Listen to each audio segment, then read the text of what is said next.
चलिए तो आगे बात कर रहे हैं। We are talking about the circulatory system of cockroach. Now circulatory system of cockroach बहुत ही सिंपल सा मैकेनिज्म है। पहले मैं आपको इसके ना ब्लड के बारे में दो चार चीजें बता देता हूँ। ठीक है, पहले तो आप इसके ब्लड के बारे में जान लीजिए। आप ना जरा 2 मिनट आप रुकिएगा। मैं 2 मिनट में कंटिन्यू करूंगा। आई हैव बस मुझे जरा एक सेटिंग थोड़ी चेंज करनी है जरा अपने स्क्रीन की। I just do it and come back to you. Just wait for like let's say 2 minutes only.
आप लोग मेरी आवाज आ रही है? Yes sir. Very good.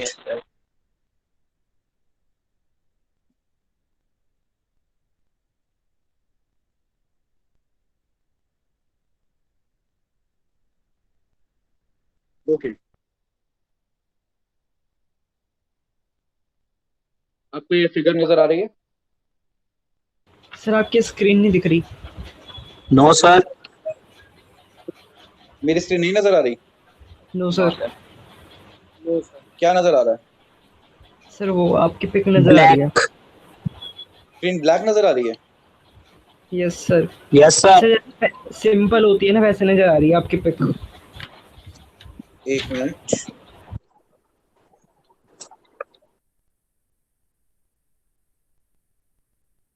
अब नजर आ रही है स्क्रीन? Yes sir. ओके। और स्क्रीन के साइड में मैं भी नजर आ रहा हूँ? Yes sir. Yes sir. ठीक है। ओके, तो अब आपको ज्यादा बेटर लगेगा। आप मुझे भी देख पाएंगे कि मैं बता रहा हूँ। आपको ऐसे नहीं लगेगा कि आपकी आवाज कहीं दूर से ऐसे दीवारों जैसे आ रही है। ओके, तो आई सपोज आपको ये डायग्राम नजर आ रहा है क्लियरली? दिख रहा है डायग्राम पूरा का पूरा, सारा का सारा diagram? Yes sir. Yes sir. Okay, अब जरा इसमें काउंट करो, ये कितने हार्ट हैं इसमें। मैं आपको बताता हूँ, इस डायग्राम के अंदर आपको क्या देखेंगे आप, कि कॉकरोच के ना देखिए ये सब कट हार्ट वैन। के चैम्बर्स हैं, है ना? तो ये काउंट करेंगे, एक आध इन्होंने कम बनाया होगा, एक्चुअली 13 होते हैं। सो देर लाइक 13 हार्ट रहते हैं कॉकरोच के। एंड पहले मैं इसके ब्लड के बारे में बात करता हूँ, फिर मैं इसके हार्ट के बारे में आऊंगा। तो पहले ब्लड के बारे में बात करते हैं इसके। तो अगर मैं कॉकरोच के ब्लड के बारे में बात करूं, तो कॉन्सेप्ट ये है कि इसके ब्लड में हेमोग्लोबिन नहीं होता, ये चीज मेरे को पहले बताया था। एंड क्योंकि हेमोग्लोबिन नहीं है तो जो ट्रांसपोर्ट ऑफ ऑक्सीजन है वो प्लाज्मा कर रहा है। अच्छा, फिर ये सवाल आता है कि क्या इनके पास ब्लड सेल्स हैं? तो हाँ, ब्लड सेल्स हैं, ब्लड सेल्स प्रेजेंट है, लेकिन ब्लड सेल्स के पास हीमोग्लोबिन नहीं है, तो ब्लड रेड नहीं है। तो ब्लड सेल्स कर क्या रहे हैं? ब्लड सेल्स न्यूट्रिशन ट्रांसपोर्ट कर रहे हैं, फाइगोसाइटोसिस कर रहे हैं, है ना, और गैसेस का ट्रांसपोर्ट कर रहे हैं। ठीक है ना, गैसेस का ट्रांसपोर्ट कर रहे हैं और न्यूट्रिएंट्स का ट्रांसपोर्ट कर रहे हैं, हार्मोन का एक्सक्यूज मी ट्रांसपोर्ट कर सर, रहे हैं। हाँ जी। Sir sound is cracking. वो तो बात नहीं, अब क्लियर आ रही है? Yes sir. ओके। तो मैं क्या बता रहा था कि ब्लड के अंदर ब्लड सेल्स हैं, लेकिन उनका काम मेजरली गैसेस, सॉरी मैंने गैसेस ट्रांसपोर्ट नहीं है, न्यूट्रिएंट्स, हार्मोन्स ट्रांसपोर्ट करेंगे एंड फैगोसाइटोसिस करेंगे। ठीक है ना। और ब्लड को मैं ब्लड नहीं बोलता, ब्लड के लिए मैं बोलता हूँ हेमोलिम्फ। अब हेमोलिम्फ क्यों बोलता हूँ? देखिए, lymph is a word used for a fluid that flows in our body, जो कलरलेस होता है, जो आप समझ लीजिए प्लाज्मा जैसे ही होता है। तो इनका ब्लड रेड नहीं है, जिसकी वजह से उसका कलर थोड़ा वाइटिश या मिल्की होता है। और इसका जो कलर है ब्लड का, वो लिम्फ से मिलता है, तो इसको हम हेमोलिम्फ कह देते हैं। हाँ, ब्लड के सेल्स का नाम हेमोसाइट्स होगा। ठीक है, जो फाइगोसाइटोसिस वगैरह करेंगे। ठीक। अच्छा, आपको पता है कि इसका जो सर्कुलेटरी सिस्टम है बेटा, वो एकदम क्लोज्ड, मतलब कि इसका सर्कुलेटरी सिस्टम है बेटा, वो वो ओपन सर्कुलेटरी सिस्टम है। मतलब ब्लड जो है वो खुला खुला घूमता है। ठीक है, भाई हार्ट है, हार्ट से ब्लड बाहर निकलेगा। ठीक है, और बाहर निकलने के बाद पूरी बॉडी में खुला खुला घूमेगा। अब आप समझने की कोशिश करना, इसकी बॉडी को मैं तीन पार्ट्स में बांट सकता हूँ, तीन ओपन साइनसेस में बांट सकता हूँ। और वो तीन sir open there is sinuses no क्या होंगे? वॉइस। Pay attention. आवाज नहीं आ रही आपको? सर आ रही है। ओके। अगर किसी एक को आवाज नहीं आती तो पहले ना वो मैसेज से या बात से किसी दूसरे से कंफर्म कर ले कि क्या सबको नहीं आ रही है, किसी को नहीं आ रही। ठीक है, तो किसी एक का इशू हो सकता है, वो उसके नेटवर्क का इशू हो सकता है। तो उस केस में आप अपने नेटवर्क को चेक करें। अगर ज़्यादा मिस हो जाता है तो आप मुझसे कोई टॉपिक रिपीट करा सकते हो, कोई इशू नहीं है उसमें। ठीक है, बाकी लेक्चर्स रिकॉर्डेड भी रहते हैं, तो उसमें भी और भी आपको परेशानी नहीं है, लेकिन फिर भी आप मुझसे दोबारा पूछ सकते हैं, बता दूंगा। ठीक। ओके, कोई भी टॉपिक आपका मिस हो जाए या कोई भी वर्ड या कोई भी लाइन मिस हो जाए तो फील फ्री टू आस्क। खैर, तो मैं बता रहा था, तो तीन ओपन साइनेसेस हैं, एक और लेट्स से ये दो और ये तीन। तो देखिए यहाँ पे एक स्ट्रक्चर Sir, देख रहे there is होगे। no voice. किसी को आवाज नहीं आ रही? सर आ रही है। आ रही है सर, ये किसको आवाज नहीं आ रही है?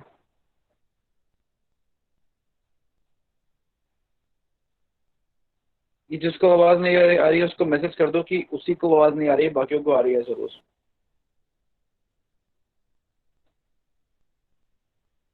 ठीक है। ओके, तो तीन साइनसेस हैं। देखिए अब क्या है ना, आप पहला स्ट्रक्चर देखिए, पहला है वेंट्रल डायाफ्राम और एक डायाफ्राम है डोर्सल डायाफ्राम। डायाफ्राम मतलब एक मेम्ब्रेनस स्ट्रक्चर जो यहाँ बना हुआ है। मेम्ब्रेनस स्ट्रक्चर किस तरीके से? कुछ इस तरीके से, एक मेम्ब्रेनस स्ट्रक्चर ये हो गया, एक मेम्ब्रेन ये हो गई और एक मेम्ब्रेन ये हो गई।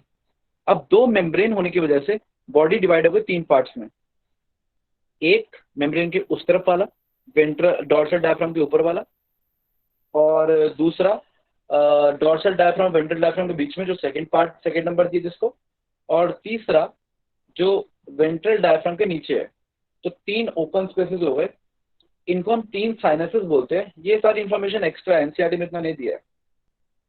तो तीन ओपन स्पेसेस हो गए, एक जिसको हम बोलते हैं द पेरिकार्डियल साइनस, मतलब जो हार्ट के अराउंड साइनस है उसको बोल रहे हैं पेरिकार्डियल साइनस। फिर बीच वाला जहाँ पे विसरल ऑर्गन्स यानी इंटरनल ऑर्गन्स रहेंगे तो उसको हम बोलते हैं द विसरल साइनस।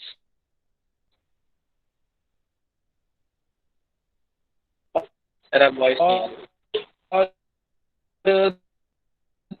तीसरे वाला, ठीक है, जहां पर नर्व कॉर्ड रहेगी उसको बोलते हैं हम पेरी न्यूरल साइनस। सबको दिक्कत आ रही है वॉइस की? Sir, words are not clear. किसी को आवाज नहीं आ रही मेरी? सर मुझे तो आ रही है। वॉइस क्लियर यस नहीं है। Sir, voice. किसको आ रही सर, है? कभी कभी ब्रेक हो जाती है बस। किसको क्लियर आ रही है? सर सानवी, मुझे तो क्लियर आ रही है सर। शुरू हाँ से क्लियर सर, आ रही है शुरू बेटा से सानवी? क्लियर है। और वॉइस के वर्ड्स भी ब्रेक नहीं कर रहे? नहीं, ऐसा कुछ नहीं है, सही समझ आ रहा है। Sir, sound is cracking. अच्छा, सानवी कौन सा इंटरनेट यूज करती है तुम? Sir any network. नहीं, वाईफाई है। हाँ वाईफाई है। और जिसकी आवाज क्रैक कर रही है, आप कौन सा इंटरनेट यूज कर रहे हो? सर वाईफाई है। तो फिर ऐसा क्यों है कि किसी को साउंड क्लियर आ रही है, किसी को अनक्लियर आ रही है? चलिए कोई बात नहीं, जिसको सर अनक्लियर आ रही है रीजॉइन किया अब सही है। कोई बात नहीं। अब जिसको अनक्लियर आ रही थी वो मुझे ये इतना बता दे बस कि क्या चीज समझ में नहीं है, वहीं से शुरू कर लेते हैं।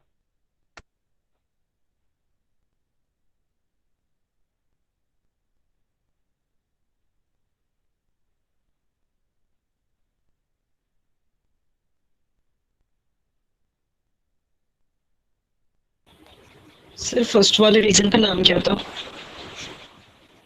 मैं पूरा बता देता हूँ, ठीक है, अब ध्यान से सुनना। कॉन्सेप्ट ये है कि दो डायफ्राम बना दिए, ठीक है, देयर आर टू डायफ्राम्स। ठीक, एक डायफ्राम हो गया ये ऊपर वाला, that is the dorsal diaphragm, और एक डायफ्राम हो गया नीचे वाला, that is the ventral diaphragm. अब दोनों डायफ्राम के बीच में एक स्पेस हो गया, दैट इज पेरीविसरल साइनस। क्यों विसरल? क्योंकि विसरल ऑर्गन्स होती हैं, इंटरनल ऑर्गन्स, एलिमेंट्री कैनाल वगैरह रहता है बीच में, तो that is the perivisceral sinus. जहां सर पे विसरल हार्ट का मतलब क्या होता है? बेटा इंटरनल ऑर्गन्स, विसरा का मतलब ही Okay, ऑर्गन्स होता है। अच्छा, इधर हार्ट है, ठीक है ना, जहां हार्ट है वो हो गया पेरिकार्डियल साइनस। कार्डिया मतलब हार्ट। और जो ये वेंट्रल डायफ्राम के नीचे है। अब मुझे ये बताओ कि अर्थों का नर्वस सिस्टम में क्या क्या आ रहा था? अर्थों के नर्वस सिस्टम में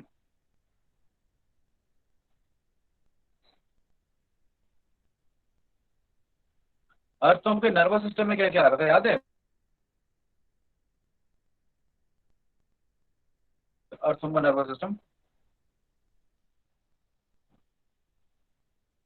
सर सेरेब्रल अर्थों का नर्वस सिस्टम याद सेरेब्रल है, भूल गए गैंग्लिया आप? याद है। Sir solid ventral nerve cord था उनमें। हाँ, उसके पास नर्व कॉर्ड भी थी। सॉलिड थी सर। सॉलिड क्या थी, आगे क्या बोला? वेंट्रल ना? Yes sir, solid and ventral nerve cord. Solid और कैसी नर्व कॉर्ड थी? Ventral, right, very good. तो यही कॉन्सेप्ट है कि नर्व कॉर्ड वेंट्रल होती है अर्थफॉर्म की। और मैंने बात कहा था कि अर्थफॉर्म का नर्वस सिस्टम कॉकरोच से मैच करेगा, तो कॉकरोच की जो नर्व कॉर्ड होगी वो भी कैसे होगी? वेंट्रल, राइट, वेंट्रल होगी ना? Yes sir. Yes sir. ठीक है, यानी इसका जो नर्वस सिस्टम है वेंट्रल साइड में होगा।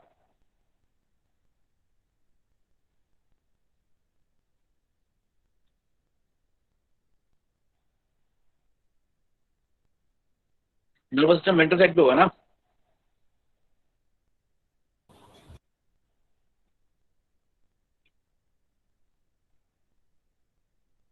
नर्वस सिस्टम वेंट्रल साइड पर होगा ना? Yes sir. Yes sir. ठीक है, तो वेंट्रल साइड वाला जो साइनस है तीसरे नंबर वाला, उसको मैं पेरा पेरी न्यूरल साइनस बोल सकता हूँ ना, neural for nervous system. Yes sir. Yes sir. Got the concept? तो 3 ओपन स्पेसेस हैं और उसको हमने 3 साइनसेस बोला, और इन तीनों साइनसेस में खुला खुला ब्लड घूमता है। ठीक है, तो अब ये वाला डायग्राम देखिए, इस डायग्राम में आपको साफ नजर आएगा कि, आपको बताता हूँ मैं क्लियरली, कॉकरोच का, सॉरी, ये, हाँ, कॉकरोच का जो ब्लड है, मैं रेड कलर की जगह ना मैं ग्रीन कलर यूज कर रहा हूँ। कॉकरोच का जो ब्लड है वो इसके हार्ट में चारों तरफ से एंटर करता है। ठीक है, हार्ट के अंदर चारों तरफ से एंटर करेगा। मूवमेंट ऑफ द ब्लड नीचे से ऊपर है। कैसा है? नीचे से ऊपर, मैं ब्लू से दिखा रहा हूँ। नीचे से ऊपर ब्लड मूव करेगा। नीचे से ऊपर मतलब from posterior region to the anterior region, posterior से एंटीरियर रीजन की तरफ क्या मूव करेगा? ब्लड मूव करेगा। एंड देन ऊपर से ये पूरे हेड में, और फिर पूरी बॉडी में क्या होगा? घूमता रहेगा। ठीक है, घूमेगा, फिर हार्ट में एंटर करेगा, फिर घूमेगा। मतलब चारों तरफ से हार्ट में ब्लड एंटर कर रहा है, फिर घूम रहा है, और फिर हार्ट में एंटर कर रहा है, फिर घूम रहा है। तो यही चल रहा है। आ रही बात समझ में? मतलब कि हार्ट के अगर 13 हार्ट है, इसके बाद 13 चैम्बर्ड हार्ट होता है, तो आप ऐसा कह सकते हो कि 12 जंक्शन हैं हार्ट के बीच में, और हर जंक्शन पे ब्लड एंटर कर रहा है, मतलब 12 जगह से ब्लड एंटर कर रहा है, फिर नीचे से ऊपर मूव कर रहा है, और फिर पूरी बॉडी में खुला खुला क्या कर रहा है? घूम रहा है। ये चल रहा है कॉकरोच की बॉडी के अंदर। ये बात समझ में आई? सर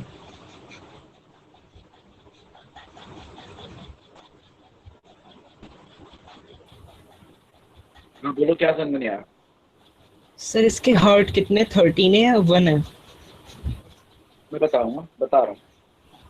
पहले तो हार्ट का कॉन्सेप्ट क्या है ना, कि देखो, हार्ट ऐसा है कि है तो एक तरीके से हार्ट, उसके 13 टुकड़े हैं, लेकिन 13 टुकड़े के ना एक जैसे हैं। तो हम ऐसा बोल देते हैं कि 13 हार्ट, या आप बोल सकते हो 13 चैम्बर्स ऑफ अ हार्ट। दोनों ही बातें ठीक हैं। अगर आप 13 हार्ट बोलते हो वो भी गलत नहीं है, 13 चैम्बर्स ऑफ अ हार्ट बोलते हो वो भी बात गलत नहीं है। तो दोनों ही बातें हम बोल सकते हैं, कुछ दोनों ही अपने आप में सही है। ठीक, अब मैं आपको बताता हूँ, देखिए चल क्या रहा है। आप इस हार्ट के स्ट्रक्चर देखिए। हार्ट के जंक्शन पे ना एक मसल्स होती हैं, एलरी मसल्स। ये मसल्स का नाम याद रखिएगा, पूछ लेते हैं। तो हार्ट की मसल्स है एलरी मसल्स। ये मसल्स जब रिलैक्स करती हैं, ये बात ध्यान से सुनिएगा, ये मसल्स जब रिलैक्स करती हैं, तब जो ब्लड है वो हार्ट के अंदर एंटर करता है। अब देखिएगा, समझिएगा, ये हार्ट के 3 चैम्बर्स दिखाए हुए हैं, है ना? ये 3 चैम्बर दिखा रखे हैं हार्ट के। मैं इसको जरा आपको अच्छे से समझा देता हूँ। पे अटेंशन, कि लेट्स से इसको वन बाय वन लिख लेते हैं। कि लेट्स से कि ये चैम्बर नंबर 1 है, चैम्बर नंबर 2 है, और चैम्बर नंबर 3 है। ये 3 चैम्बर समझ में आ गए? अच्छा, अब हर एक चैम्बर की वैल्व्स होती हैं, इतना डिटेल में जाने की जरूरत नहीं है, थोड़ा सा बस हिंट दे देता हूँ। एक ऑरिकुलर वैल्व होती है, जो एक हार्ट के नीचे की तरफ रहती है, जो उस हार्ट में ब्लड एंटर करने से रोकती है। और एक वेंट्रिकुलर वाल्व होती है, जो अगले वाले चैम्बर में एंटर करने से रोकती है। और दो हार्ट के बीच में एक ओपनिंग रहती है। ठीक है, जैसे ये ओपनिंग है, इस ओपनिंग को हम ऑस्टियम बोलते हैं। जैसे उसमें था ना ऑस्टियम, क्या नाम है उसका, स्पंजेस। बॉडी फेरा। हाँ, वैसे ही इस ओपनिंग को हम ऑस्टियम बोलते हैं। तो one heart chamber communicates with another chamber of the heart through the ostium। ठीक है, ये बात आप याद रखेंगे। तो आपने क्या क्या याद रखना है? पहली बात क्या याद रखनी है? कि हार्ट के 13 चैम्बर्स हैं। दूसरी बात क्या याद करनी है? कि ब्लड पोस्टीरियर साइड से एंटीरियर साइड में फ्लो करेगा। तीसरी बात क्या याद रखनी है? कि वैल्व्स हैं हार्ट के बीच में, जो एक हार्ट से दूसरे हार्ट में ब्लड को आने से रोकेंगी। मतलब कि कहने का मतलब ये है, बैक फ्लो प्रिवेंट करेंगे। कि भाई ब्लड नीचे से ऊपर पहुंचाना है ना, मतलब ब्लड 3 से 2 जाएगा, 2 से 1 जाएगा, 1 से 2 नहीं आएगा, 2 से 3 नहीं आएगा। तो जो back flow of the blood है उसको रोकना है, तो उसके लिए वैल्व्स हैं। दूसरा, हार्ट के अंदर हमेशा ब्लड नहीं आएगा। कब आएगा? जब एलरी मसल्स रिलैक्स करेंगी। तो हार्ट में अंदर आने से भी रोकना है, तो उसके लिए भी वैल्व्स क्या कर रही है? प्रिवेंट करें। तो वैल्व्स हार्ट में एंट्री ऑफ द ब्लड क्या करती है? प्रिवेंट करती हैं। अच्छा, जब एलरी मसल्स रिलैक्स करती हैं, जैसे कि मैंने बताया आपको, तो जो ब्लड है वो हार्ट में साइडों से इस तरीके से एंटर कर जाएगा। साइडों से एंटर कर गया, साइडों से एंटर करने के बाद सभी चैम्बर में ब्लड भर गया। अब क्या होगा, अब हार्ट हार्ट खुद कॉन्ट्रैक्ट करेगा, और जैसे ही हार्ट हार्ट खुद कॉन्ट्रैक्ट करेगा, वो कॉन्ट्रैक्ट करता है नीचे से ऊपर की तरफ, नीचे से ऊपर की तरफ। आ रही बात समझ? जैसे आप सुबह सुबह पेस्ट करने के लिए पेस्ट को दबाते हो ना, आप टूथपेस्ट को नीचे से दबाते हो और टूथपेस्ट है ना ऊपर आती है, वैसे ही जो हार्ट है वो नीचे से ऊपर कॉन्ट्रैक्ट करता है, जिसकी वजह से ब्लड का फ्लो कैसा होता है, नीचे से ऊपर, from posterior side to the anterior side. तो ये ध्यान रखना कि एलरी मसल्स का काम हार्ट को, हार्ट के अंदर ब्लड लाना है, कि हार्ट के अंदर ब्लड आएगा, ये काम किसका है, एलरी मसल्स का। और ये ब्लड हार्ट से ट्रांसपोर्ट हो जाए बॉडी, मतलब बॉडी के अंदर है ना, ट्रांसपोर्ट हो, उसे फोर्स मिले, वो मूव करे, उसके लिए कौन रिस्पॉन्सिबल है, हार्ट का अपना कॉन्ट्रैक्शन। तो ध्यान रखना, हार्ट के अंदर जो मूवमेंट है वो हार्ट की खुद की मसल्स कर रही हैं, और एलरी मसल्स हार्ट के अंदर ब्लड लाने के लिए क्या है, रिस्पॉन्सिबल है। अच्छा, अगला सवाल, एलरी मसल्स कितनी है? ये पेयर में होती हैं। अच्छा, तो सवाल ये आता है कि एलरी मसल्स है कितनी? तो एलरी मसल्स इन टोटल आप बताएंगे। एलरी मसल्स होती कहाँ है? एलरी मसल्स होते हैं दो हार्ट के जंक्शन पे। तो कितनी एलरी मसल्स होंगी दो चैम्बर के 12 जंक्शन पे? 12। 12 तो 13 हार्ट है, 12 जंक्शन है, तो 12 एलरी मसल्स हैं।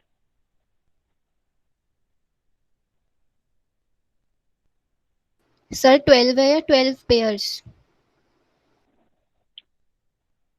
यू कैन से 12, पेयर में नहीं है, सॉरी, वो मैंने पेयर गलती से बोल दिया। पेयर में एक्चुअली दिखती है पेयर में, लेकिन पेयर में होती नहीं है। तो they appear to be in pair, but they are not pair, single होती हैं।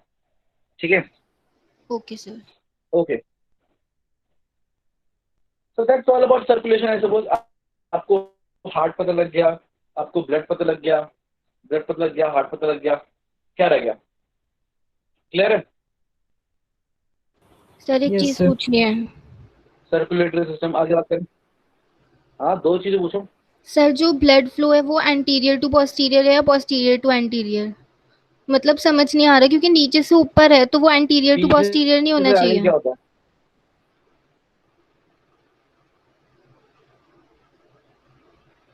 क्या पीछे से सर आगे की तरफ है ना?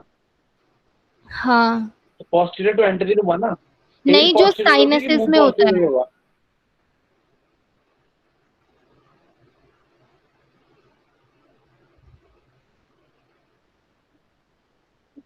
साइनस की को मारो गोली। हार्ट के अंदर ब्लड की बात कर रहा हूँ। हार्ट के हमेशा ब्लड अंदर, की जो हाँ, बात होती पीछे है से मूवमेंट आगे। की, हार्ट के अंदर होती है। हार्ट के अंदर जो हार्ट के अंदर जो ब्लड का मूवमेंट है वो पोस्टीरियर टू एंटीरियर है। हाँ, पोस्टीरियर टू एंटीरियर है। हाँ, अब बॉडी के अंदर तो वो ऐसे ही फैल रहा है जैसे पानी चारों दिशाओं में फैलता है। उसमें क्या बोलोगे एंटीरियर पोस्टीरियर? वो तो साइड में, ऊपर, नीचे, दाएं बाएं, जहां जगह मिली वहां जाएगा। हम्म। समझ गई? Yes sir. क्लियर है? सर कौन पूछ रहा था सानवी। क्वेश्चन? सानवी। मेरे पास नाम नहीं आ रहा है फिलहाल। कौन पूछ रहा था क्वेश्चन ये?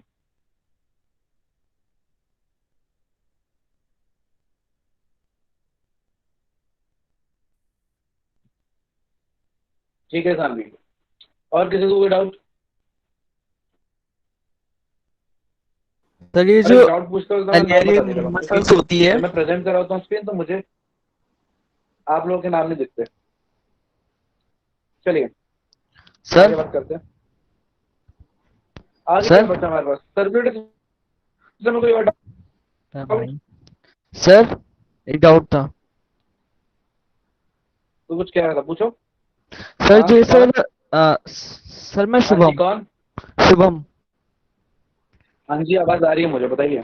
सर जो ये मतलब एलियरी मसल्स होती है, सर ये हाँ, मतलब शुभम बोलो, रिलैक्स सुन रहा हूँ मैं। कैसे करती है ये? मतलब ये तो सर एक ट्रायंगुलर वो हो गया ना, मतलब दो आमने सामने की मसल्स है, तो रिलैक्स करके ब्लड कैसे अंदर जाता है इसके अंदर? देखो, देखो देखो ये एक्चुअली मैं इसकी डिटेल में जाना नहीं चाह रहा था, बिकॉज इसकी डिटेल की जब बात करते हैं ना, थोड़ा सा वो उस कॉन्टेक्स्ट में थोड़ा सा वो एक्स्ट्रा हो जाता है, थोड़ा कंफ्यूजिंग हो सकता है। चलो कोई बात नहीं, मैं ट्राई करता हूँ एक्सप्लेन करने का। नहीं आएगा समझ में तो भी कोई बात नहीं, आ गया तो अच्छी बात है, नहीं आया तो उससे कोई खास फर्क पड़ेगा नहीं। तो मैं कोशिश करता हूँ आपको समझाने की, समझना कोशिश करना कि समझ में आए। अच्छा, अब इस डायग्राम में देखो, यस सर। एलरी मसल दिख रहे हैं, कौन सी है? सर जो वो मतलब हाँ जो हार्ट के चैम्बर्स के साथ लगी हुई है। ये वाली है, बताता हूँ। हाँ ये यही। ये यस सर। दिख रही है, मैंने अब सर्कल मार्क किया है। ओके, अब ये बताओ। ओके, अब ये समझो कि हार्ट जो है, हार्ट में ब्लड चारों तरफ है, ठीक। जब ये एलरी मसल्स कॉन्ट्रैक्ट करेंगी, कॉन्ट्रैक्ट। जब एलरी मसल क्या करेंगी, कॉन्ट्रैक्ट करेंगी, ठीक है। एक्चुअली बताता हूँ, ये एलरी मसल्स क्या होती है ना, ये आ, ये जुड़ी होती हैं फ्रॉम दी दिस टर्जा से डॉर्सल डायफ्राम तक, ठीक है। अब टर्जा से डॉर्सल डायफ्राम में जुड़ी हुई हैं। जैसे ये कॉन्ट्रैक्ट करेंगी, जैसे कॉन्ट्रैक्ट करेंगी, ये डॉर्सल डायफ्राम को नीचे पुश करती हैं। इमेजिन कर पा रहे हो, डॉर्सल यस डायफ्राम सर। नीचे पुश हो गया। अब ये बताओ, पेरिकार्डियल जो साइनस है उसका वॉल्यूम बढ़ गया या घट गया? बढ़ गया सर। Very good. प्रेशर बढ़ गया या घट गया? प्रेशर सर उसका जब वो ना जो ब्लड होगा फिर वो वहां से उस तरफ वो करेगा मूव हार्ट के चैम्बर्स की तरफ, क्योंकि जो थोड़ा सा मतलब वैक्यूम बन जाएगा मैं ना जो वहां पे। सवाल कर रहा हूँ, नहीं, मैं जो पूछ रहा हूँ वो बताओ। अगर ये डायफ्राम ऊपर से खिसक कर थोड़ा नीचे आ गया, तो जितना ये नीचे आया उतना वॉल्यूम यहाँ बढ़ गया, यस सर। और उतना ही प्रेशर वॉल्यूम सर कम हो जाएगा। पेरिविस्कस साइनस का कम हो गया, उतना ही वॉल्यूम पेरिविस्कस साइनस का कम हो गया, यस सर। ठीक है। तो अब हाई प्रेशर में कौन है?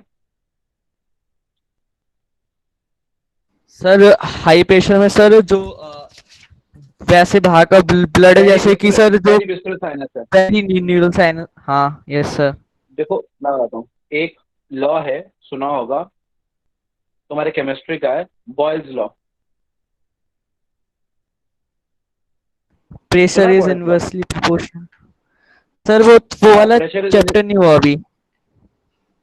प्रेशर से हाँ कोई नहीं, मैं बताता हूँ। रिलेटेड है वो। प्रेशर और वॉल्यूम से हाँ, रिलेटेड है। मैं तुमको बॉयल्स लॉ बताता हूँ। हमारे केमिस्ट्री का बॉयल्स लॉ है, वो ये कहता है कि pressure is inversely proportional to volume if temperature remains constant, ठीक है। तो यहाँ पर वॉल्यूम जिसका बड़ा है उसका प्रेशर कम, और वॉल्यूम जिसका घटा उसका प्रेशर ज्यादा। मतलब आपके ये वाले, इस वाले हिस्से में प्रेशर क्या है, ज्यादा, और ऊपर वाले हिस्से में प्रेशर क्या हो गया, कम। ये एलरी मसल्स कॉन्ट्रैक्ट होने की वजह से। अब क्या होगा, इस वजह से ब्लड यहां से, मतलब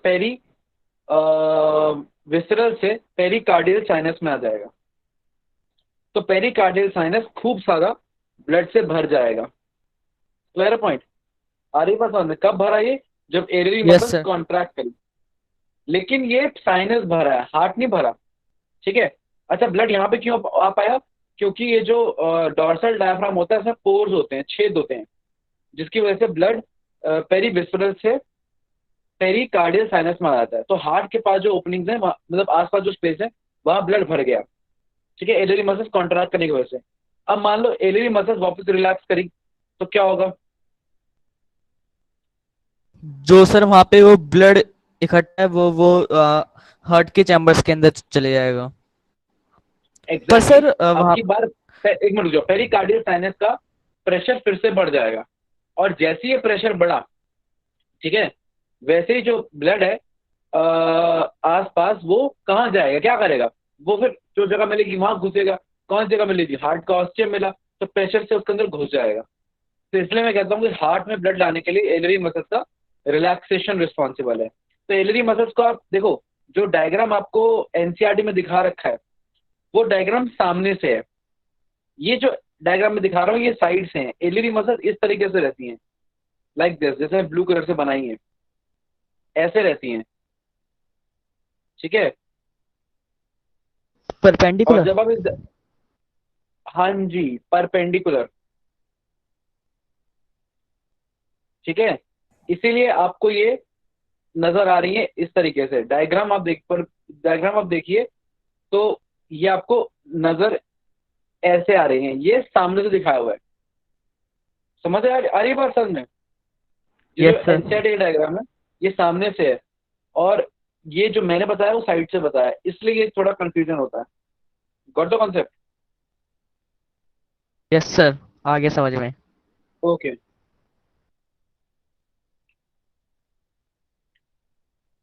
चलिए तो आगे बात करते हैं, ठीक है। अच्छा, ये ना मुझे एक बार देखना पड़ेगा, मेरे को ना अभी दिमाग से स्किप कर गया, मुझे याद नहीं आ रहा है। मुझे चेक करना पड़ेगा कि एलियरी मसल्स पेयर्ड हैं या अनपेयर्ड हैं। तो मुझे एक बार ये इसको मैं एक बार चेक करके फिर आपको नेक्स्ट टाइम बताऊंगा कि पेयर्ड है अनपेयर्ड है, कि एक साइड से आती है कि दोनों साइड से आती है। मेरे को अभी माइंड से स्किप कर रहा है।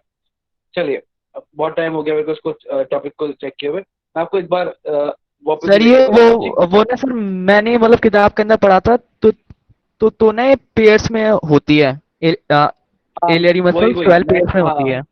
पेड़ मेरे को भी पेड़ ही याद आ रहा है, लेकिन मैं एक बार कंफर्म कर लूंगा ना, पूरी क्लास को बताने से पहले एक बार मैं कंफर्म कर लूंगा, ठीक है। Okay sir. ओके, तो अब नर्वस सिस्टम की बात करते हैं, कॉकरोच के नर्वस सिस्टम की। तो अब नर्वस सिस्टम तो इसमें कुछ पढ़ने वाला है ही नहीं। आपको मैंने अर्थों का नर्वस सिस्टम बताया था, कोई मुझे पूरा रिवाइज कराएगा अर्थों के नर्वस सिस्टम में क्या था?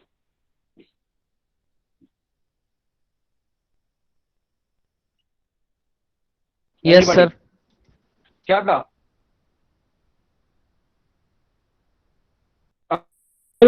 उसमें ना सर सबसे नर्वस सिस्टम में क्या ऊपर था? सर पहले तो सर सबसे पहले ऊपर तो उसके था सुप्राफेरेंजियल गैंग्लिया। वहाँ से सर काफी सारी नर्व्स वो उसके सुप्राफेरेंजियल गैंग्लिया ऊपर था, की। Yes sir. करेक्ट। फिर उसके फिर उसके नीचे सर वेंट्रल नर्व कॉर्ड थी, और ना बीच में सब सब फेरिंजियल। सर आवाज आ रही है? हाँ ठीक बोल रहे हो, हाँ मुझे आवाज आ रही है। और सर साइडों साइडों से सर सेगमेंटल नर्व्स भी थी। और सर बीच में सेगमेंटल मतलब जो नर्व कॉर्ड थी उसमें बीच बीच में सेगमेंटल गैंग्लियाज भी थे। और सर बहुत बढ़िया।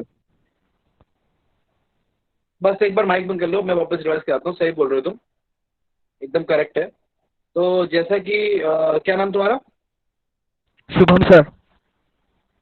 हाँ, जैसा कि शुभम बता रहा है, एकदम सही बता रहा है कि एक तो भाई सुप्राफेरेंजियल गैंग्लिया था, ये मैंने लाल रंग से बना दिया, सुप्राफेरेंजियल गैंग्लिया, ठीक है। और फिर इसके साथ था सबफेरेंजियल गैंग्लिया, फिर से लाल रंग से बना दिया सबफेरेंजियल गैंग्लिया। फिर दो गैंग्लिया हो गए, फेरेंक्स के थोड़ा ऊपर की तरफ ऐसे, और फेरेंक्स के नीचे की तरफ ऐसे, है ना, मतलब एक आगे like this at the dorsal side, and एक ऐसा वेंट्रल साइड। तो डॉर्सल और वेंट्रल साइड में दोनों दोनों प्रेजेंट थे इस तरीके से, ठीक। ओके, अब दोनों कनेक्टेड थे बाय कॉमिशनर्स, ऐसे कॉमिशनर से दोनों कनेक्टेड हो गए, मतलब पूरी एक रिंग बन जाती है, और इसको हम बोलते हैं सर्कम फेरेंजियल रिंग, फेरिंग्स को एनसर्कल करती हुई रिंग। लेकिन ये फेरिंग्स को एनसर्कल करती हुई रिंग अर्थफॉर्म की प्रॉपर्टी थी, कॉकरोच में यही ईसोफेगस हो जाता है, तो सर्कम ईसोफेजियल रिंग हो जाती है। तो एक है सुप्रा ईसोफेजियल गैंग्लिया, एक है सब ईसोफेजियल गैंग्लिया, सुप्रा डॉर्सल में और सब वेंट्रल में है। अब इस सब वेंट्रल से आपको जैसे बताया पहले भी, दो नर्व कॉर्ड्स आएंगी। कितनी नर्व कॉर्ड्स ग्रीन से बनाई है? दो nerve cords, double solid ventral nerve cord, double solid ventral nerve cord. तो वही है, एक ब्रेन जैसा कि इसका सब ईसोफेजियल गैंग्लिया है, और वहां से डबल सॉलिड वेंट्रल क्या आ रही है, नर्व पार्ट्स आ रही है, जो आपके है ना, जो पेयर में है ना, वेंट्रल है, सॉलिड है, वेंट्रल है। अच्छा, उसके बाद क्या है ना, बहुत सारे सेप्टल गैंग्लिया है भाई, सेप्टा है, थोरैक्स में भी सॉरी, थोरैक्स में भी सेप्टा होंगे। क्यों भाई, थोरैक्स में भी सेप्टा होंगे, सेप्टा एब्डोमेन में भी होंगे। तो सेप्टा के अंदर क्या है, सेप्टल गैंग्लिया, ये सेप्टल गैंग्लिया हो गया, ये सेप्टल गैंग्लिया हो गया, ये सेप्टल, ये सेप्टल, ये सेप्टल, ये सारे सेप्टल गैंग्लिया हो गए, जिनकी ब्रांचेस होंगी बहुत सारी, right. So there are branches like that.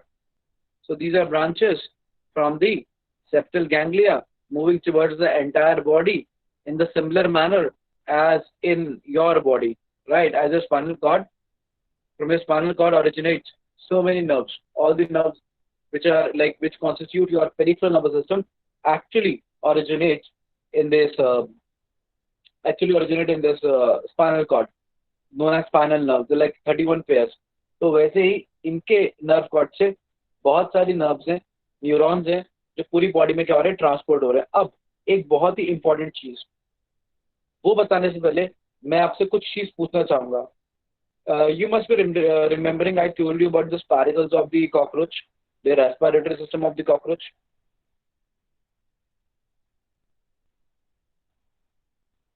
Did I tell you something about the respiratory system of the cockroach in the previous classes? Anybody remembers? क्या सर, एक बार दोबारा बोल दीजिए। The spiracle, the respiratory system of cockroach. Yes sir. How many spiracles were there? Sir उसके अंदर sir मतलब ना एक मिनट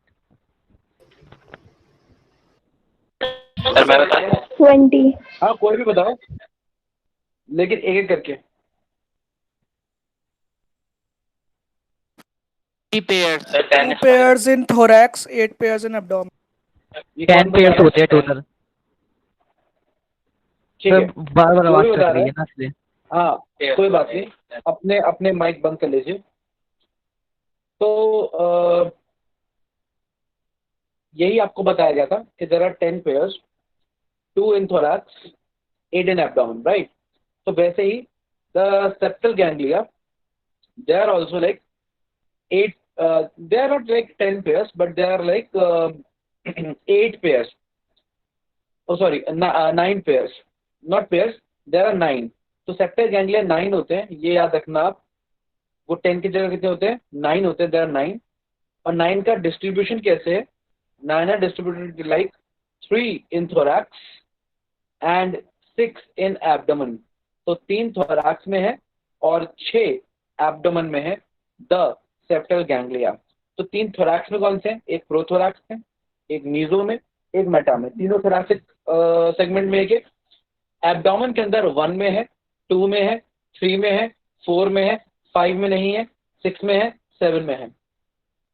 तो 1 2 3 4 6 and 7, तो 6 सेप्टल गैंग्लिया एब्डोमेन में और 3 सेप्टल गैंग्लिया थोरैक्स में। एनसीईआरटी बताती है इनके बारे में, लेकिन वो ये नहीं बताती कौन कौन से हैं, वो मैंने आपको बता दिया। क्लियर है पॉइंट।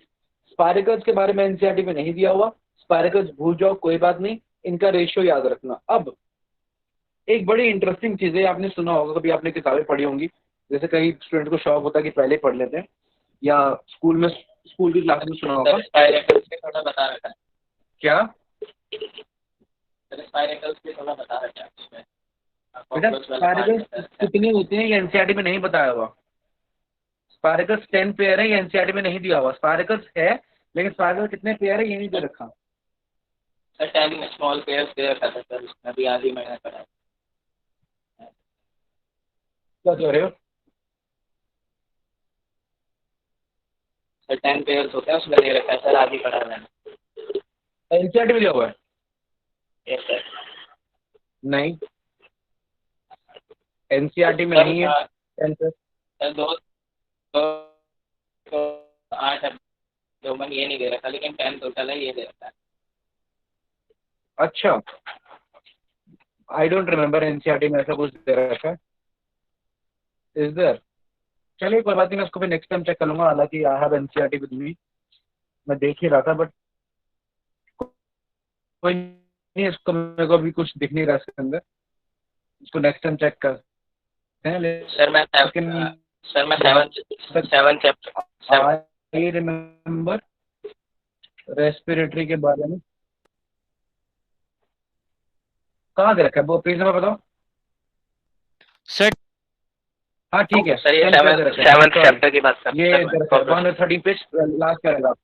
हाँ लास्ट पैराग्राफ, ठीक है ठीक है, सही है, याद आ गया मुझे, ठीक है। 10 पेज दे रखा है, ये नहीं बता रखा कहाँ कहाँ पे, तो वो मैंने आपको बता दिया था कि 2 थोरैक्स में और 8 एब्डोमेन में, ठीक है। और लेकिन इसके बारे में क्लियर इन्फॉर्मेशन है कि 9 सेप्टल गैंग्लिया होते हैं और 3 होते हैं थोरैक्स में और 6 एब्डोमेन में, ठीक है। इनकी भी लोकेशन मैंने बता दी कि तीनों थोरैक्स में और एब्डोमेन में 1 2 3 4 5 में नहीं है, फिर 6 और 7, तो 1 to 7 लगातार है, बस 5 में नहीं है। सो दैट वे, इस तरीके से। अच्छा, जो इंपॉर्टेंट चीज जो बताने जा रहा था मैं, ये सुनो। आप लोगों ने ये सुना होगा कि कॉकरोच की गर्दन अगर काट दी जाए फिर भी कॉकरोच ऑलमोस्ट 1 वीक तक जिंदा रह सकता है, सुना है ये? Yes sir. यस सर, क्योंकि सर वो उसका जो वो होता है ना ब्रेन, वो उसके ईसोफेगस से थोड़ा सा ही ऊपर होता है। तो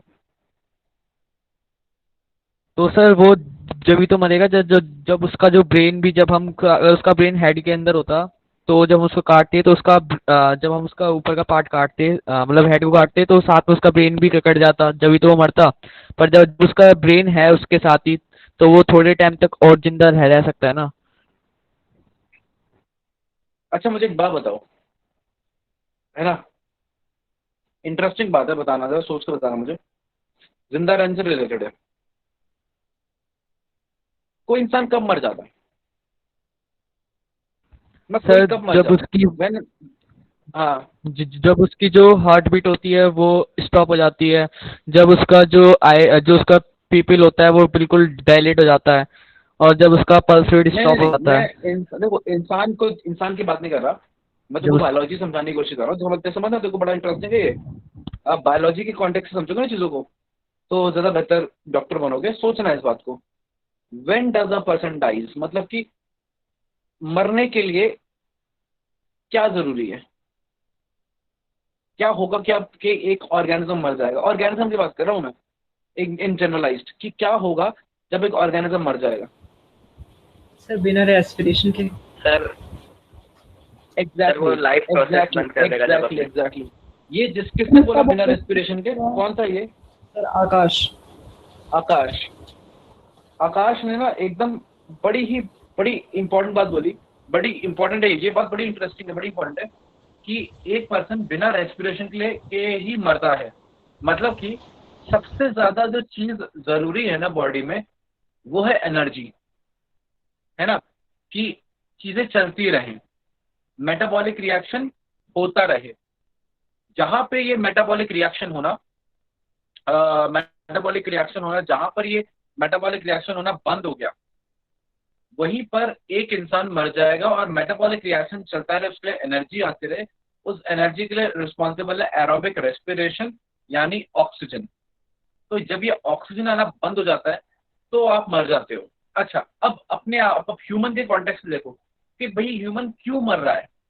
ह्यूमन तब मर रहा है जब उसका रेस्पिरेटरी सिस्टम काम नहीं कर रहा। जैसे ही उसका ऑक्सीजन ट्रांसपोर्ट रुका, वो मर जाता है। फॉर एग्जांपल, उसका हार्ट रुक गया तो ब्लड नहीं घूमेगा, तो ऑक्सीजन ट्रांसपोर्ट नहीं करेगा, ऑक्सीजन ट्रांसपोर्ट नहीं करेगा तो ह्यूमन मर जाएगा। एक पॉइंट। आपने किसी के हार्ट में कुछ चुबो दिया, हार्ट डिस्ट्रैक्ट कर दिया, हार्ट में गोली लगी, हार्ट फट गया, ठीक है, ब्लड सारा निकलने लग गया बाहर, मर गया। और सुनो ध्यान से, किसी को कोई कट लगा, बहुत सारा खून बह गया, ब्लड का सर्कुलेशन प्रॉपरली नहीं हो रहा, ठीक है। उसके बाद धीरे धीरे मेटाबॉलिक रिएक्शन होना क्या बंद हो गई, वो मर गया। किसी ने साइनाइड खा लिया, तो साइनाइड क्या करता है, जो ऑक्सीजन का ऑक्सीजन है, जिससे ऑक्सीजन काम कर रहा है, उस चीज को रोक देता है, तो पर्सन मर जाता है। ठीक है। तो अच्छा, किसी का मैंने ब्रेन डेड हो गया। अब ब्रेन डेड हो गया तो भाई सांस नहीं ले पाओगे, भाई सांस के लिए तो ब्रेन रिस्पॉन्सिबल है ना, तो ब्रेन काम करना बंद कर दिया, आप सांस नहीं ले पाए, ऑक्सीजन नहीं आई, पर्सन मर गया।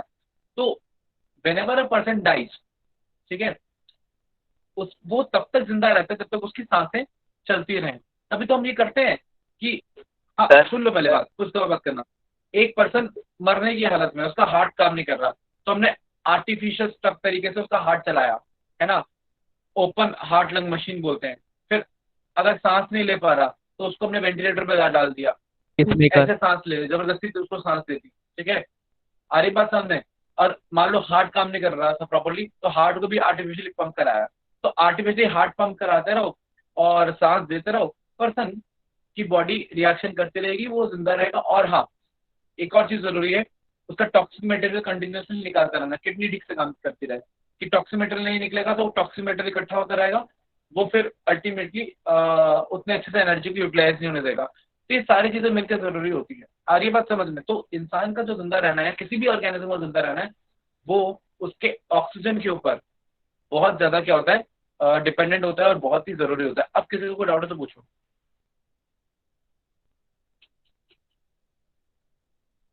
सर मेरे को ना ये जो इसका जो सेंट्रल नर्वस सिस्टम है कॉकरोच का, ये समझ में नहीं आया थोड़ा सा, जो ऊपर वाला है, एक बार दोबारा समझा दो सर। बताता हूँ। मेरी अब देखो, क्योंकि अब तुमको मेरी शक्ल दिख रही है तो ध्यान से समझना। ये मेरी उंगली दिख रही है,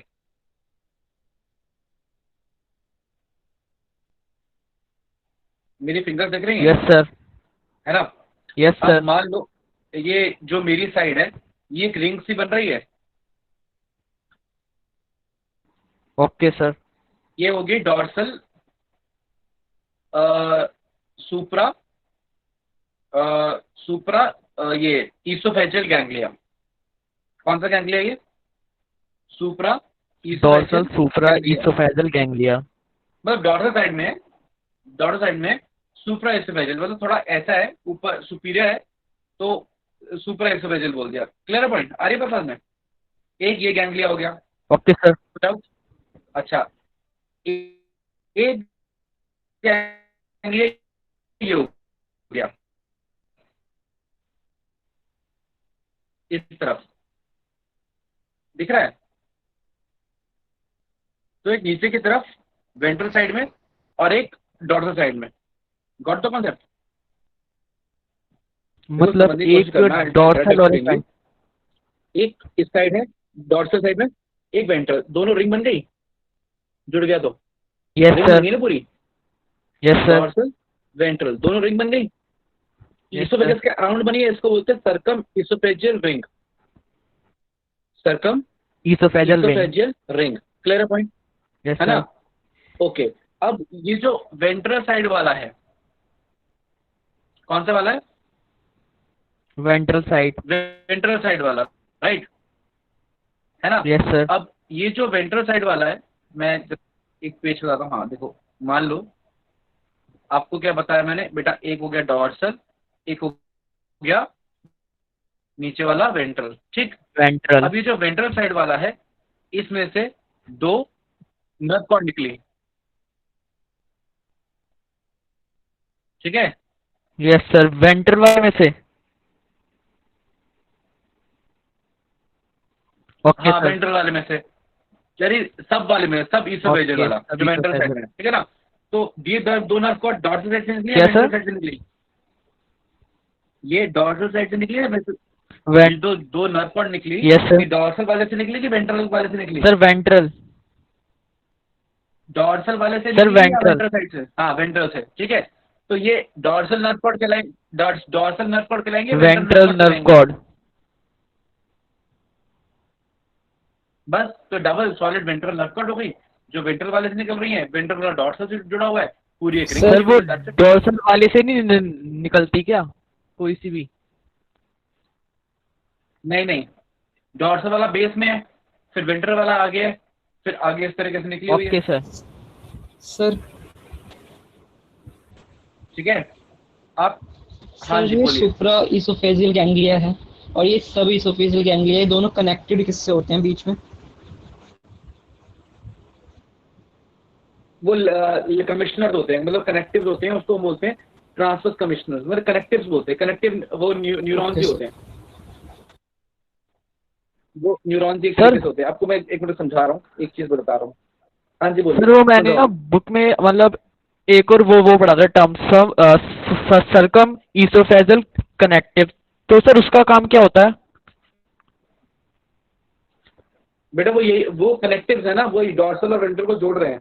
अच्छा वही है उस तुम ये देखो, ये दिख रहा है तुमको, जो ये पेन पेन और ये मेरा ये कड़ा है हाथ का, यस सर।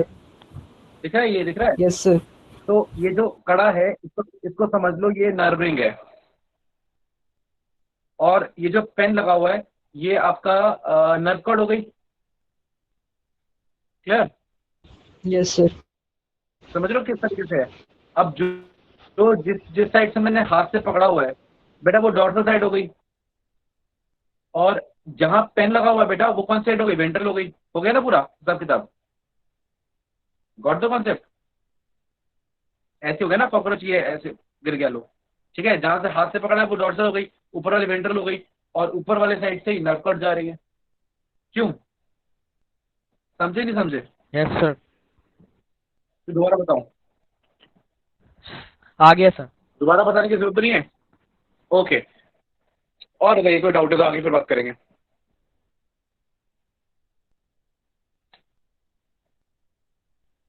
सर वो तो ना मैं मैंने बुक्स के आपकी जो अंदर जिंदा रहने की,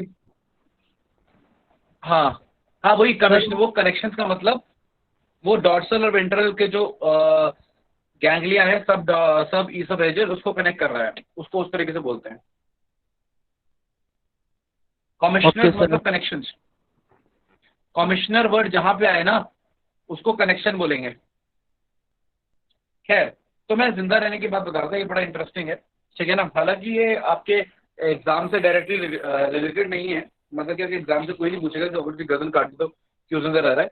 ये ना एक्चुअली इसलिए डिटेल में जा रहा हूँ क्योंकि ये बायोलॉजी समझने में आपको हेल्प करेगा कि क्या चल रहा है। तो बात समझना, अब कॉकरोच क्यों जिंदा रह रहा है, अब बड़ा इंटरेस्टिंग है। पहली चीज पहली चीज ये है कि कॉकरोच ऑक्सीजन के ट्रांसपोर्ट के ऊपर हार्ट पे डिपेंडेंट नहीं है। आप समझिए इस बात को कि कॉकरोच के ब्लड में हीमोग्लोबिन नहीं है, राइट।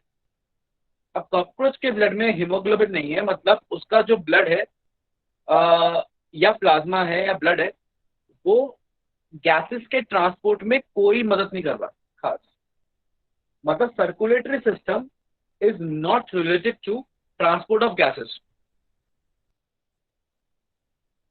ये बात क्लियर है या नहीं है?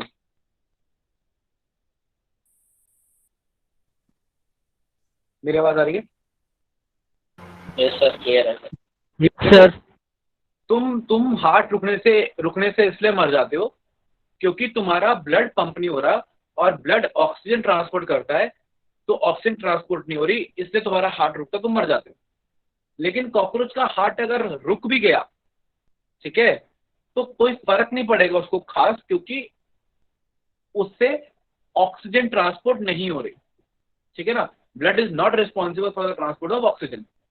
तो ब्लड रुक भी गया, सर्कुलेट नहीं भी गया, तो उतनी बड़ी बात नहीं होगी उसके लिए, कुछ टाइम के लिए, इसलिए मैंने वीक बोला, ठीक है। लॉन्ग टर्म में तो कॉस्ट होगी। आगे समझो, अब ध्यान समझना। हाँ, एक ये कॉन्सेप्ट हो गया, अब सुनना ध्यान से। अब क्या सिस्टम है कि अब सारा का सारा इसका रेस्पिरेटरी जो इसकी चीजों को ऑक्सीजन मिले, वो किसका रोल आ गया फिर? कौन कौन रिस्पॉन्सिबल है ऑक्सीजन ट्रांसपोर्ट के लिए? साइनसेस। साइनसेस ऑक्सीजन के ट्रांसपोर्ट के लिए? साइनसेस तो खुली सर, खुली प्लाज्मा। स्पेसेस होते हैं। प्लाज्मा। प्लाज्मा। प्लाज्मा नहीं भैया, प्लाज्मा भी तो ब्लड का पार्ट है। जब ब्लड रिस्पॉन्सिबल नहीं तो प्लाज्मा कहाँ से रिस्पॉन्सिबल है? ट्रैकियो सिस्टम होता है मतलब। ट्रैकियल सिस्टम होता है भैया, यही तो बताया था कि सर्कुलेटरी सिस्टम पुअरली डेवलप्ड है, इसीलिए ट्रैकियल सिस्टम हर कोने कोने में जाके ऑक्सीजन ट्रांसपोर्ट करके आता है। तुमको मैं यही तो बता रहा था पिछली क्लास में नालायक बच्चों, यही तो बताया था कि पूरी बॉडी में ट्रैकियल सिस्टम है, एक एक कोने तक ये ऑक्सीजन ट्रांसपोर्ट करके आता है, क्योंकि ब्लड कोई रोल प्ले नहीं कर रहा ऑक्सीजन ट्रांसपोर्ट। ब्लड कहता है मैं नहीं करता ऑक्सीजन ट्रांसपोर्ट, तो ऑक्सीजन ट्रांसपोर्ट करना पड़ेगा ना, तो वो जिम्मा किसने उठाया है? ट्रैकियल सिस्टम ने उठा रखा है। क्लियर है पॉइंट? सर तो फिर प्लाज्मा क्या करता है? प्लाज्मा न्यूट्रिएंट्स ट्रांसपोर्ट करता है, हार्मोन ट्रांसपोर्ट करता है, अदर थिंग्स ट्रांसपोर्ट करता है।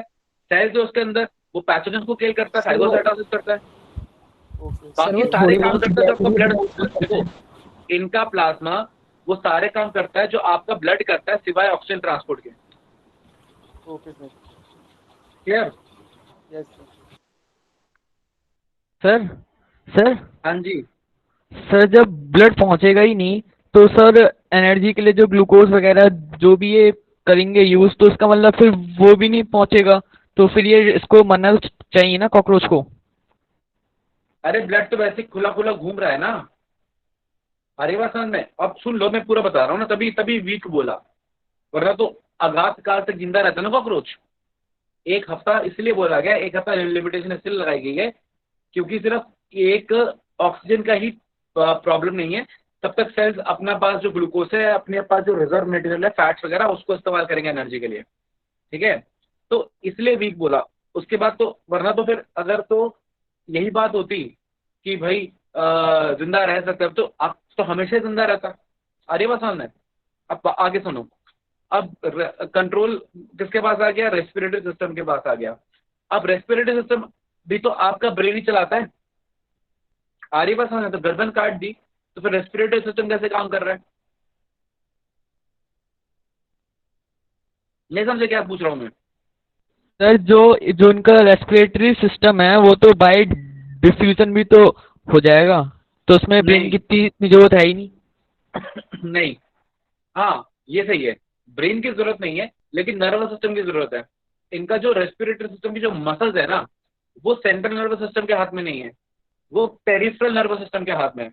वो इंडिविजुअल इंडिविजुअल ये जो आ रहे हैं ना तुम्हारे ये सेप्टल गैंग्लिया, इनसे कंट्रोल हो रही है। तो अगर आपने ब्रेन वाला पार्ट हटा भी दिया, उसकी गर्दन काट भी दी, फिर भी ये जो सिस्टम है इसका जो नर्व कॉर्ड या इसका सेप्टल गैंग्लिया है, ये कंट्रोल कर रहा है, पेरिफेरल नर्वस सिस्टम कंट्रोल कर रहा है, या दूसरा इसका थोरासिक और दूसरे ये गैंग्लियास कंट्रोल कर रहे हैं, जो सेप्टल गैंग्लियास हैं ये कंट्रोल कर रहे हैं रेस्पिरेटरी सिस्टम को।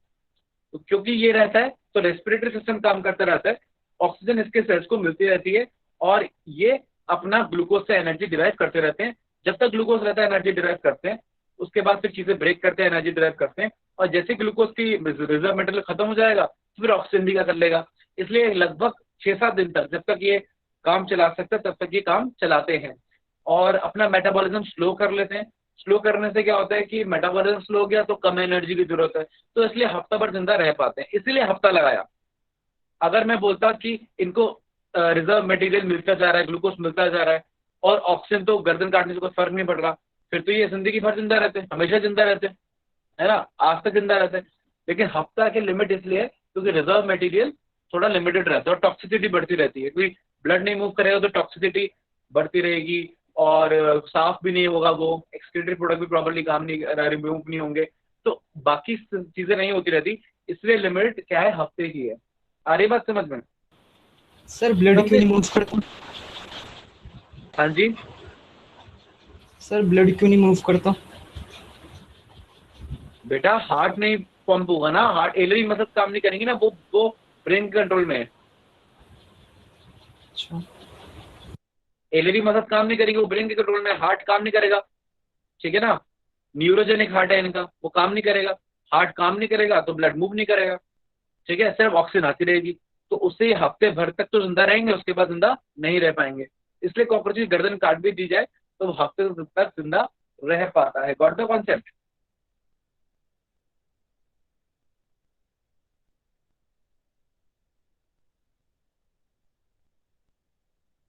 समझे कि नहीं समझे?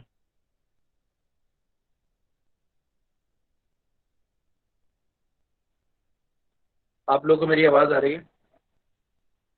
Yes sir. ओके, ये क्लियर है cockroach circulatory system? Yes sir, clear चलिए है। आगे बात करते हैं। लास्ट टॉपिक है हमारे पास, और वो लास्ट टॉपिक है हमारे पास दी, अच्छा एक और चीज़ है, मैं तो भूल ही गया, the compound I of the cockroach. अब आपको बताता हूँ, कॉकरोच की आई के अंदर ना एक आई के अंदर 2000 लेंस होते हैं, और एक्चुअली पूरे के पूरे स्ट्रक्चर्स हैं, इसको हम ओमाटिडिया बोलते हैं। जैसे ये जो है ये एक ओमाटिडिया है, ठीक है ना, और इस ओमाटिडिया के टॉप पे हेक्सागोनल लेंस होता है। तो कैसा लेंस होता है? हेक्सागोनल लेंस होता है। तो इस तरीके के बहुत सारे ओमाटिडिया होते हैं, और ऐसे बहुत सारे ओमाटिडिया की वजह से इन टोटल जो आई के पास लेंस है वो बहुत सारे हो जाते हैं, करीब 2000, इसलिए आई को हम बोलते हैं क्या? कंपाउंड आई। अब आपके पास दो लेंस है, तो जब आप कोई भी इमेज देखते हो उसकी दोनों आई अपनी इंडिविजुअल इमेज बनाती है। मतलब आपको आपको थोड़ा समझाता हूँ, आपकी आंखों की इमेज कैसे बनती है, पे अटेंशन। ये आपको आपने समझाता हूँ, जैसे कि just give me a second, बताता हूँ। मैं जरा एक दो ब्लैंक पेजेस ऐड कर लूँ इसमें, ताकि ना मैं आपको समझा सकूँ। ऐड ऐड 2 पेज बहुत है मेरे ख्याल से, 2 pages are enough. Presentation play, okay. अब जरा ध्यान देना जो बता रहा हूँ उस पर, पे अटेंशन ना। आपकी आई इमेज बनाती है, लेट्स से ये आपकी इमेज बनाई लेफ्ट आई ने, क्या हुआ इसको, ओके।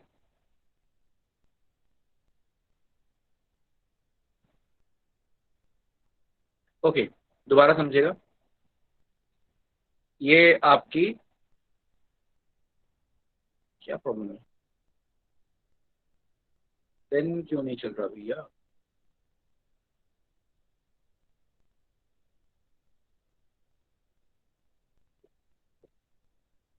ये इमेज बनाई आपकी लेट्स से लेफ्ट आई ने, और एक मिनट,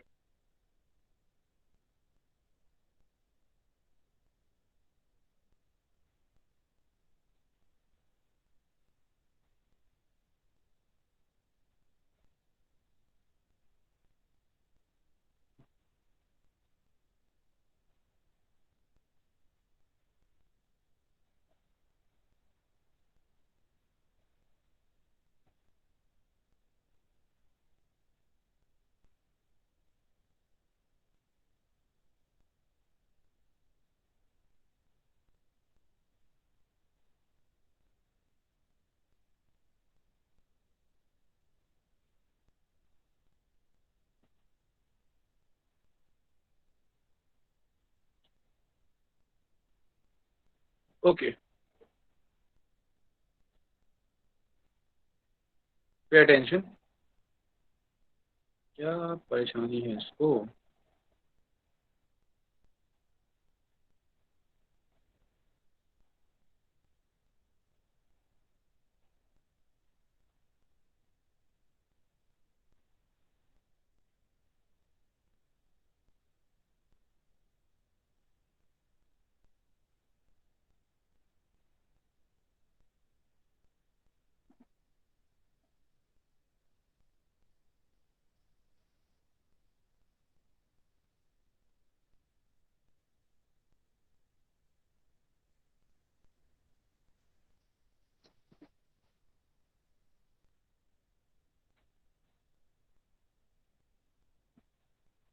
आप लोगों को मेरी आवाज आ रही है?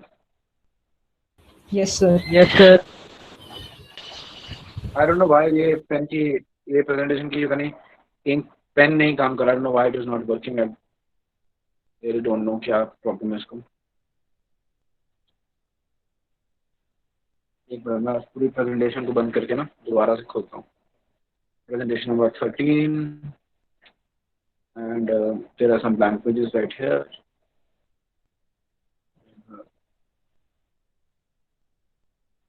Select the pen.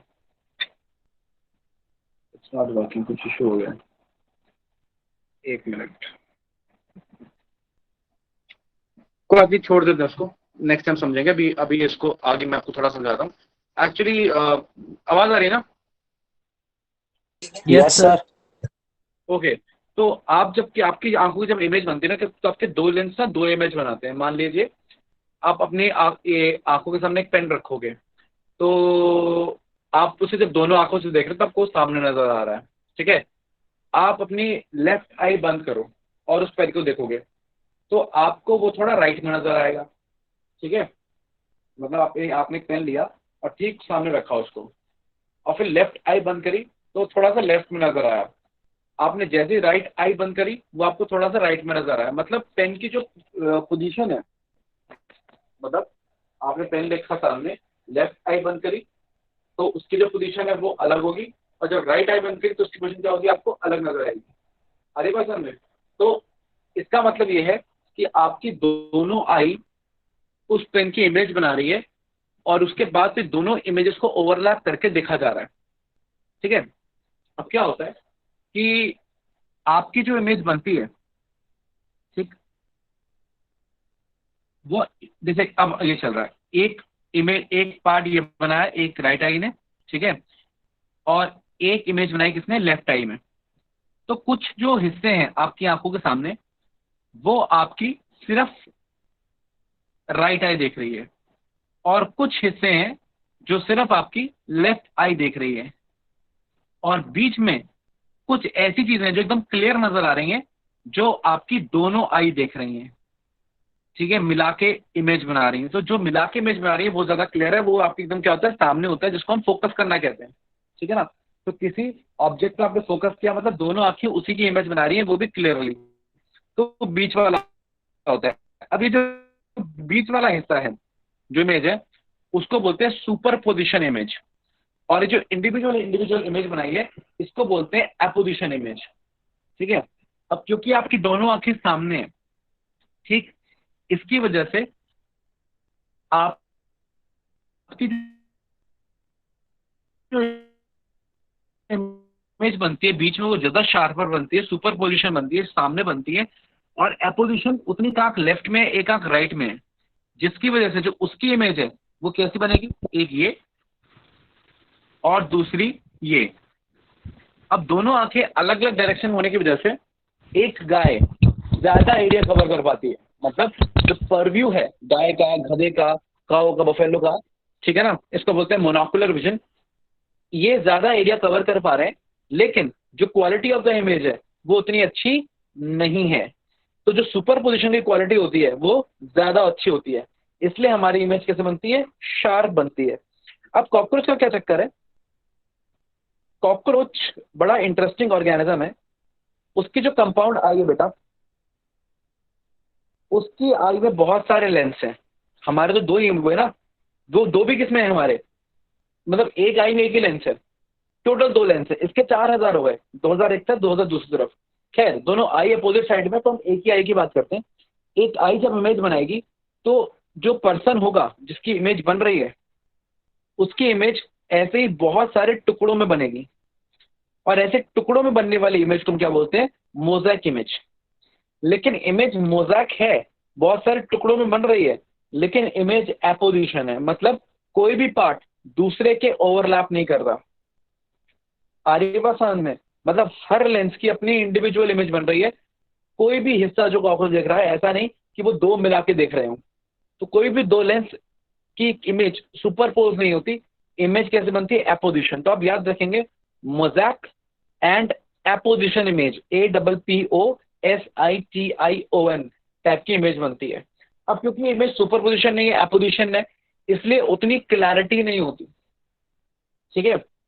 लेकिन इनकी आई की सेंसिटिविटी, ठीक है, मतलब आई का जो कंपाउंड आई का जो रेजोल्यूशन है वो उतना हाई नहीं है, लो रेजोल्यूशन की इमेज है, लेकिन सेंसिटिविटी बहुत हाई है। हाई सेंसिटिविटी का मतलब समझते हो,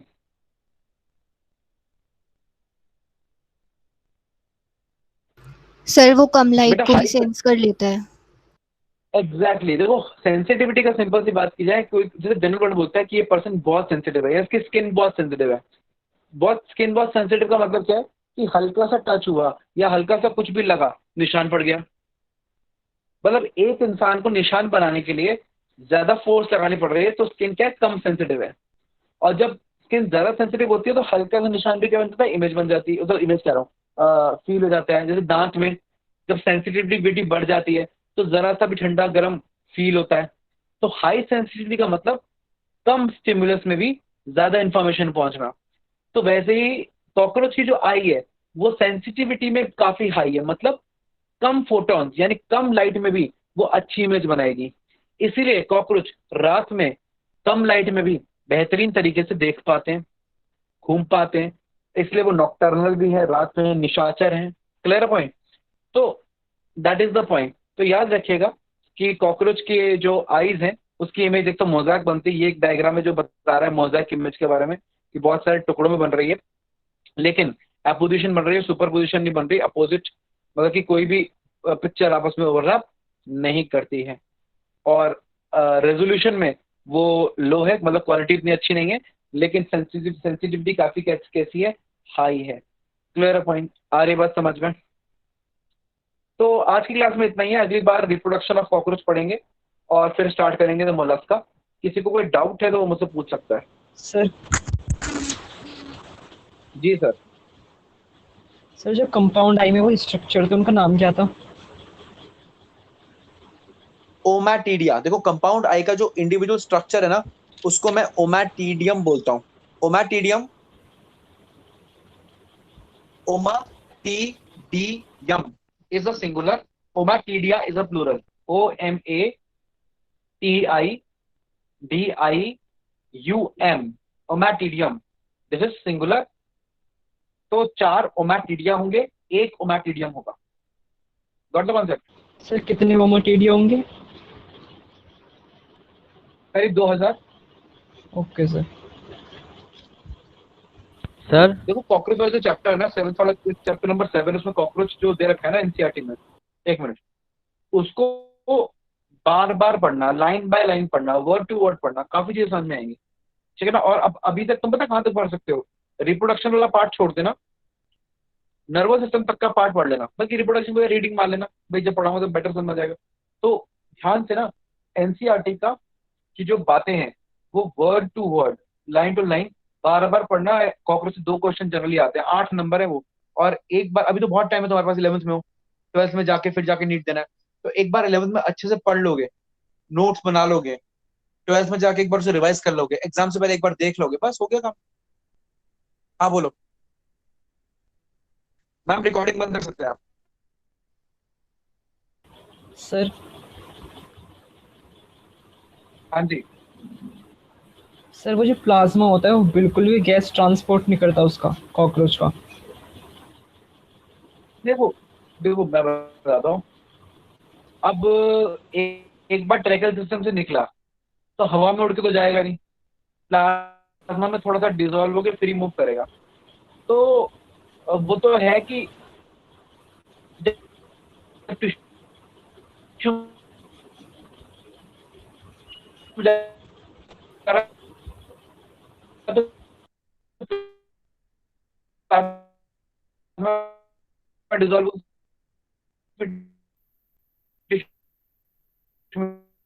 जा रहा है,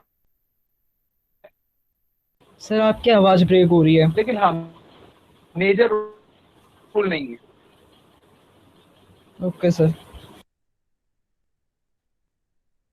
थोड़ा बहुत डिजोल्व होकर ट्रांसपोर्ट तो होगा, लेकिन देखो आपके ब्लड में भी, आपके पास तो पूरा ब्लड है ना, काफी सारा ब्लड है ना, फिर भी ऑक्सीजन प्लाज्मा में डिजोल्व होकर कम जाता है, सिर्फ 3% जाता है। 97% हीमोग्लोबिन से बाइंड होकर जाता है। क्यों? क्योंकि oxygen is not readily soluble in plasma, CO2 है फिर भी। मैं कह रहा हूं oxygen is not readily soluble in plasma, CO2 is. बहुत प्रेशर चाहिए होगा ऑक्सीजन को सॉल्युबल बनाने के लिए।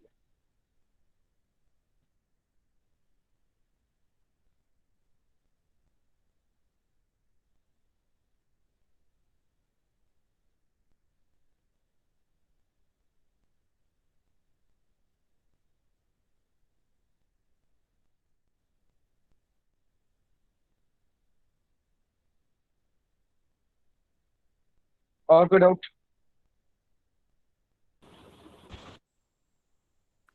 सर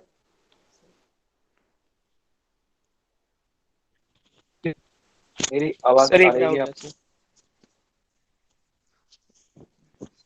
सर आवाज आ रही है?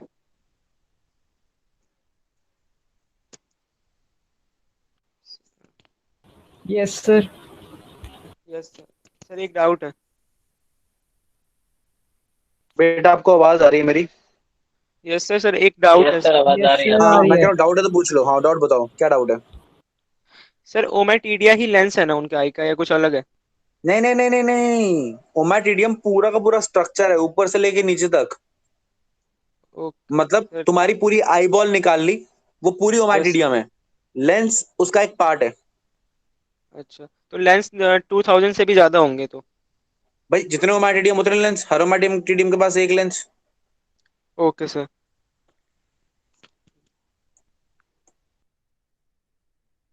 और कोई किसी का डाउट? सर इनके विजन में हाई सेंसिटिविटी होने का जो रीजन है वो क्या यही है, कंपाउंड है? हाई नहीं, high nerve supply. Okay sir. Lot of sir pigment. Sir इनकी यस। सिंपल जो आईज होती है वो भी तो इमेज बनाती होंगी, तो वो तो मोजाइक इमेज नहीं होगी ना? नहीं नहीं, यही तो बड़ी इंटरेस्टिंग बात पूछी तुमने। सिंपल आई इमेज नहीं बनाती, simple I R just photo sensitive, just light sensitive. Okay sir. हम्म। सर मैंने ना ओमेटिडियम के स्ट्रक्चर में, सर मैंने हाँ जो ओमेटिडियम के स्ट्रक्चर में वो दो नाम पढ़े थे, डायोप्टेरिक एंड रिसेप्टिव। तो सर वो उनके जो फंक्शंस है वो सर नीट के लिए इम्पोर्टेंट है या नहीं है, मतलब जो मैंने ओमेटिडियम का स्ट्रक्चर है? हाँ मैंने भी पढ़े थे बहुत यस पहले, सर। और पढ़ाए पढ़ाए भी थे 2-4 साल कंटिन्यूस पहले। बट अभी नहीं पढ़ाए जाते क्योंकि नहीं पूछे जाते, not important. Okay sir. Sir फिर भी आपकी देखो, आवाज नहीं आ रही है। मैं कह रहा हूँ कि पहले पढ़ाए जाते थे, हम भी पढ़ाते थे पहले, ठीक है। इवन की बुक्स वगैरह में भी दिए हुए हैं, और हो सकता है हमारे मॉड्यूल में भी हो, कई कई कोचिंग सेंटर के मॉड्यूल्स में भी रहते हैं। तो पढ़ाया जाता है कुछ कहीं कहीं जगह पे, लेकिन वो जस्ट टाइम वेस्ट है, उसका कोई इंपॉर्टेंस नहीं है। फिर भी अगर आपको जानना है तो एक बार सिलेबस जब पूरा हो जाएगा ना, और अगर हमारे पास टाइम बचेगा, अगर हमारे पास टाइम बचेगा, तो फिर हम जो और एक्स्ट्रा चीजें वो भी कर सकते हैं। तो अभी बहुत एक्स्ट्रा चीजों के चक्कर में हम बेसिक्स से नहीं भटक रहे हैं। अरे बस सामने। Okay sir. हम्म। सर ये ट्रैकियल सिस्टम कैसे काम क्या क्या क्या दोबारा बोलो। सर ये ट्रैकियल सिस्टम कैसे काम करता है, मतलब सप्लाई कैसे करता है ऑक्सीजन? भाई ट्रैकियल सिस्टम आप ये समझो कि भाई पूरे, देखो जैसे तुम्हारे देश की सड़कें काम करती हैं। भाई देश की सड़कें कैसे काम करती है? एक हाईवे, हाईवे गया, हाईवे इस गांव में चला गया, उस गांव में चला गया, मतलब सीधा सीधा चलता रहा, अलग अलग गांव में डिस्ट्रीब्यूट होता रहा। तो वैसे ही आपका ट्रैकिया एक एक ट्यूब है, उसमें ऑक्सीजन आई, खूब सारे ब्रांचेस हैं, ऑक्सीजन डिस्ट्रीब्यूट हो गई, हर कोने कोने तक पहुंच गई। आ रही बात समझ में? तो यस। टनल्स की तरह है ना ये तो, है ना? सर कार्बन डाइऑक्साइड का जो ट्रांसपोर्ट है वो ट्रैकियल सिस्टम से होगा या इनके प्लाज्मा में डिसॉल्व होके? बेटा कार्बन डाइऑक्साइड सबसे पहले समझो क्या होगा। जब आएगी तो ट्रैकियल सिस्टम से आएगी, ठीक है। उसके बाद आई और टिश्यू के पास पहुंच गई। अब टिश्यू ने, ये समझना ध्यान से, पे अटेंशन। सानवीना, आवाज आ रही यस है? सर। हाँ। ऑक्सीजन आई, पहले तो ऑक्सीजन आई समझी। ऑक्सीजन आई और ट्रांसपोर्ट हुई और ट्रैकियल सिस्टम से सेल्स के पास पहुंच गई। सेल्स ने ऑक्सीजन को यूज किया, एरोबिक रेस्पिरेशन किया। एरोबिक रेस्पिरेशन का प्रोडक्ट क्या बनता है? Carbon dioxide. Carbon dioxide. अब कार्बन डाइऑक्साइड बनी, मतलब एक तरीके का एक्सक्रीटरी प्रोडक्ट है। और एक्सक्रीटरी प्रोडक्ट आप कहाँ रिलीज करते हैं बेटा? जनरली कहाँ रिलीज करते हैं? कि कोई भी सर एक्सक्रीटरी प्रोडक्ट बनाता है तो कहाँ रिलीज करता है? Out of the body. नहीं, आउट ऑफ द बॉडी नहीं करता, हम उसे ब्लड में डाल देते हैं, है ना। ब्लड के थ्रू तो सारा मटेरियल किडनी के में जाता है। तो आसपास जो भी फ्लूइड होगा, एक सेल की बात कर रहा हूँ, सेल अपना एक्सक्रीटरी मटेरियल उसमें डाल देता है, ठीक है ना। तो कॉकरोच भी अपना जो एक्सक्रीटरी मटेरियल है, सेल बनाते हैं, CO2 बनाते हैं, वो जो आसपास ब्लड है या जो फ्लूइड है उसमें डाल देते हैं, तो फ्लूइड भर जाएगा कैसे? CO2 से। क्लियर? Yes sir. अच्छा, अब कुछ तो ये CO2 ट्रैकियल सिस्टम में एंटर कर जाएगी और स्पाइरल से बाहर निकल जाएगी कुछ, लेकिन बाकी जो है वो काइटिन से डिफ्यूजेबल है। तो क्योंकि काइटिन से डिफ्यूजेबल है तो जहां जहां काइटिन है मेम्ब्रेन को पार करती करती बॉडी सरफेस से ही बाहर निकल जाएगी। Okay sir. Got the point? Yes sir. और बताइए किसी को कोई डाउट है तो।